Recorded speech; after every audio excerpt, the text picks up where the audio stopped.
Hello guys, this is Prime Concept.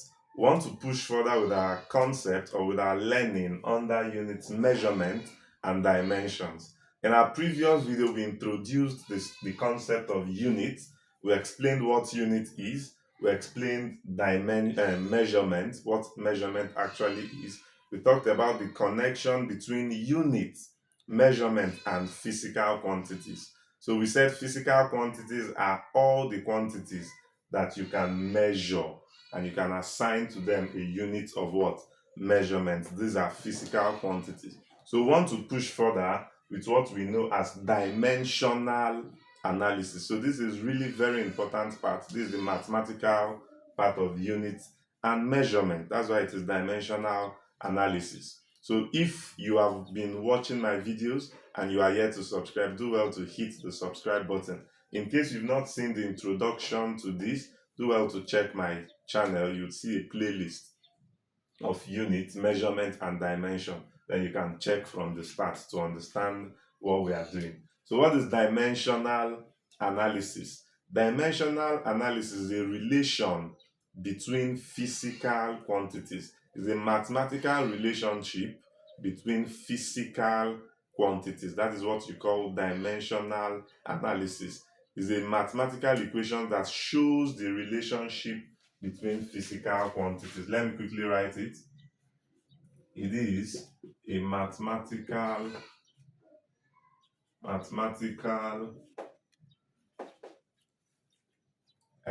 equation that shows relationship between physical quantities. That is dimensional analysis. It can give you relationship or suggest relationship between physical quantities. That is what we want to look at, right? Now, in order for us to carry out dimensional analysis, there are certain things we need to really understand. Now, let me quickly point to you that dimensional analysis is not exactly the same with dimensions. I'll still show the difference between both of them. So it is in dimensional analysis we'll be seeing dimensions, right? Yes. But for us to carry out dimensional analysis, new symbols are introduced. So there are new symbols that would help us that we use in dimensional analysis. So let's quickly look at those new symbols. For this analysis, we use the following symbols. Now remember, we've looked at symbols for different fundamental quantities, right? Yes. So for dimensional analysis, first we have new symbols. Second is that we use only 3 fundamental quantities as our basics, right? And these fundamental quantities are the quantities that are applied in mechanics. We want to consider mechanics. So the quantities, the symbol, right? So for dimension, we're introducing new symbols, which is what I've written as symbols. So some books can say dimensions, right? Yes. So or let me say slash dimension. And then I will explain. So number 1, we talk about mass. Mass. So the symbol, the new symbol that we use for mass is capital letter M. Capital letter M. Capital letter M. That's the new symbol. Let me demarcate this. Then number 2 is length. The new symbol that we use for length is capital letter L. Remember when we studied unit, the symbol we used for mass was small letter m. The symbol we used for length was small letter L, right? I told you we are reserving the capital letters for another study, which is dimensional analysis. Then number 3 is time. Time, and the symbol under dimensional analysis is capital letter T. So take note of this. These are the three fundamental quantities that we would be using in our study of dimensional analysis. Now, you would quickly see that for mass, I have only m, but I can introduce L and T to this. So another way I can write this is I would say m this to power 1, right? Because once there is no power, it means that it has an invisible power of 1. So this is m to power 1. You notice that there is no length here, there is no time, but I want to introduce it. I would quickly do something like this. I would say L to power 0. Since it is not originally here, I would attach 0 to that power. Then for time, I would say T to power 0. So it means this and this are still actually the same. So then when you look at this new symbol, you would see that 1, which is the power for m, 0, and t are what we refer to as what? Dimensions. So before I do for the other ones, I would quickly define what dimension is, right? So what are dimensions? Dimensions are the powers to which the fundamental quantities denoted with the symbol m, l, and t are raised. Let me write it. Dimensions are the powers to which the fundamental quantities denoted as m, l, and t are raised. That is what you call dimension. So you see, it's not exactly the same as dimensional analysis. Dimensional analysis is the relationship, the equation you get, right? Or the expression you get. While dimension are the powers to which these fundamental quantities are raised. So if I ask you the dimensions of this now, you can say it is what? 1, 0, and 0. That's the dimension. So I can write length same way. For length, I'll still start with m, but since there is no m in this place, I'll put 0 for m. Then the next is my length. We like to write it starting with m. That's why I had to start with m. So it's good to start with same pattern, m, l, then t. So then my L has a power of 1, since L is present. Then my T has a power of what? 0. That is a great secret. So anytime you're doing dimensional analysis, that part that is not present, you can include it by putting a power of what? 0. So for time, m is not there. So I would say m to power what? 0. I would say L to power what? 0. Then I would say T to power what? 1. So these are the dimensional relationship for this. So this particular relation, m, l, t, the relation is what you call dimensional analysis. The powers are what you call dimensions. So I believe that this is very clear to you. So since we have understood this, let's quickly look at how to derive the dimensions or the dimensional relationship for different quantities. So let's look at relationships, dimensional relationships for different quantities.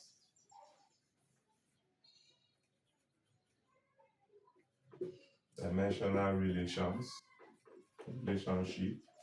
Right? For example, let's say velocity, v. Let's look at the dimension. First, we know that velocity is distance or displacement over what? Time. That is velocity. I want to derive the dimensional relationship. So we know that displacement is same as what? Length. So and the dimension of length is capital L all over. The dimension of time is what? Capital T. So it means I can say that the dimension of velocity is going to be L, which is this. Now when this T comes up, it becomes T to power minus 1. So it means that the dimension of velocity is Lt to power minus 1. So a quick one and very simple. Number 2, we want to look at the dimension of, say, acceleration. Acceleration is velocity over time. And what is the dimension of velocity? Is Lt to power minus 1. What is the dimension of time? It is what? capital T, so that this can be written as what? L. When this T comes up, it becomes this T going up, it becomes minus 1. Minus 1 minus 1 is minus 2. So LT to power minus 2. This is the dimension of acceleration. Let's take a few more complex ones, then we'll end the video. In our next video, we'll now look at the rules in dimensional analysis and then their applications. Now, number 3 example, let's say force.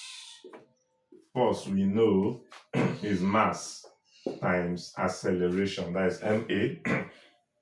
Now, what is the dimension of mass? The dimension of mass is capital letter M. The dimension of acceleration we have gotten is L t to power minus 2. So it means that the dimension of force is this, right?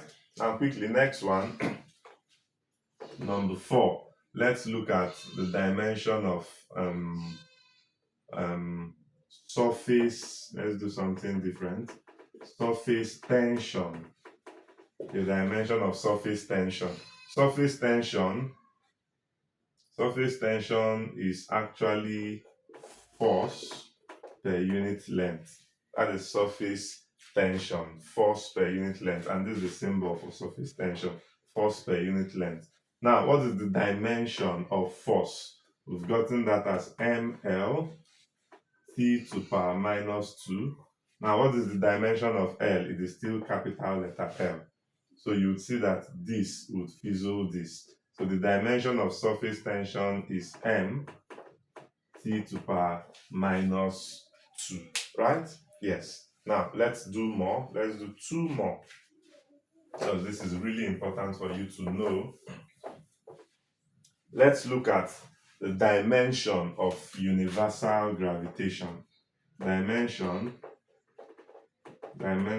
of capital G, universal gravitation. Now first, you need to know the formula that connects universal gravitation. And what is that formula? The formula that connects this is F from Newton's law of universal gravitation. F equals G times m1, m2. So let's just say m squared. G times m1, m2. Since we are looking at dimension, we can just consider the two masses to be the same. So m1, m2 is m squared over r squared. Now, since I want to find the dimension of capital G, I would make capital G the subject. That is the secret. Any quantity you want to find the dimension, make that quantity the subject formula. So for me to make G the subject, I would cross multiply this. So this would multiply this. So and this is over 1, so that this would multiply 1. So I'll still have gm squared when it multiplies 1, which is equal to fr squared. And then G becomes fr squared divided by what? M squared. So since I've done this, remember, this is not the answer. So I need to now use this formula to derive the dimension. I know the dimension of force is still on the board. The dimension of force is ml t to power minus 2. The dimension of r, remember r is radius or distance. And radius is actually, it has the dimension L. And then what is this? You have a power of 2. So I'll write it. All divided by, this is mass. This is not meters, so take notes. This is mass. Because this is m1, m2. So I just called both of them the same, m squared. So this is mass, right? So, and mass has a dimension of capital letter M, all squared. So that this can be written. Now this m to power 2, when it comes up, it becomes m to power minus 2. Remember, I have m here already, right? So this m is actually raised to power 1. So I have m raised to power 1 above, then times, when this one goes, it becomes m to power minus 2 times what? Now let's write L. So I have L to power 1. Now if I bring this one closer, I have L to power 2, then times what? T to power minus 2. So if I combine this, I have 1 minus 2 is actually minus 1. That's 1 minus 2 is minus 1. Then for my L, I have 1 plus 2 is 3. And I have T to power minus 2. So this is what I have as the dimension of G, which is very important. Exam would always ask you to find the dimension of G, universal gravitational constant. Last example, which is the dimension.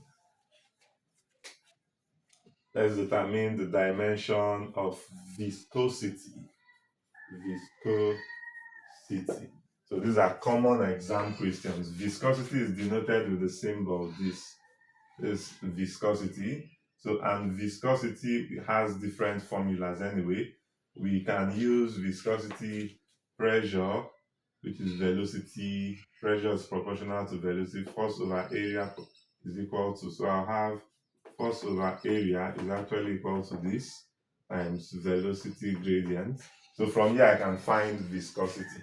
So I have that viscosity is going to be force times length over area times velocity. So with this formula, I can find the dimension of viscosity. So I have the dimension of force. I've rubbed it, or it's mass acceleration. So capital M kilogram meter, capital L per second squared, t to power minus 2. This is for force. Check back, you would see it. This is for force. Then this is length, which is still length, capital L. Then area, remember area is length times length, or length times breadth. So area is going to be L squared times velocity, which we have gotten. Velocity is meter per second L t to power minus 1. So this is what we have. So we can now do our reductions. So you would see quickly that this and this would fizzle this, because L times L is L squared. L squared would fizzle L squared. So I would have M. Then when this L remaining comes up, remember this L carries a power of 1. When it goes up, it becomes L to power minus 1. Then I have T. I have T already up to power minus 2. When this one comes up, remember this is power minus 1. When it goes up, it becomes T to power 1 plus 1. So I can now summarize this answer as saying ML to power minus 1, T to power minus 1 plus 1 is actually, minus 2 plus 1 is minus 1. So this is the dimension of viscosity, or coefficient of viscosity. So we've been able to arrive at so many dimensional relationship. So I'm going to stop this video here so that it does not become too long, but I try to solve a lot of examples that you'll be meeting exams like first your 100 level exam, your JUPEB exam, your JAMB exam, your WAEC exam, your NEET exam, G exam, your IGCSE exam, and so on. Those in UK, you'd also meet this kind of problems. So in my next video, I'll be looking at rules in dimensional analysis. There are rules that we should follow, and then there are applications to this. So we're going to consider this in our next video. Thanks for always watching and supporting this channel.